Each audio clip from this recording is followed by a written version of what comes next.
শ্রেণীতে পড়ুয়া ভুক্তভোগী ওই ছাত্রী পাইন্দু হেডম্যান পাড়া সরকারি প্রাথমিক বিদ্যালয়ের শিক্ষার্থী।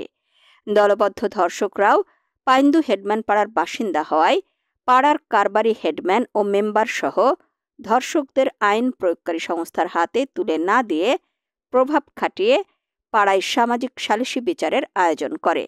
ওই বিচারে 50,000 টাকা জরিমানা করার অজুহাতে ধর্ষকদের দায় মুক্তি দেয়া হয় এবং চিকিৎসা করার নামে ভুক্তভোগীকে ঘরে বন্দি করে সামাজিক বিচারকরা। এই ঘটনাটি সামাজিক মাধ্যম ফেসবুকে ছড়িয়ে পড়লে ধর্ষক ও সামাজিক সালিসি বিচার আয়োজকদের গ্রেফতারের দাবিতে বিভিন্ন মহল থেকে প্রতিবাদের ঝড় ওঠে। পরে সেনাবাহিনীর সহযোগিতায় 19 আগস্ট রুমা থানা অফিসার ইনচার্জ মোহাম্মদ সোহরাদ্দিন নেতৃত্বে অভিযান চালিয়ে 3 ধর্ষককে আটক করা হয় এবং জেল হাজতে প্রেরণ করা হয়। আর অপর 2 জন ধর্ষক সামাজিক সালিসি বিচারকদের সহযোগিতায়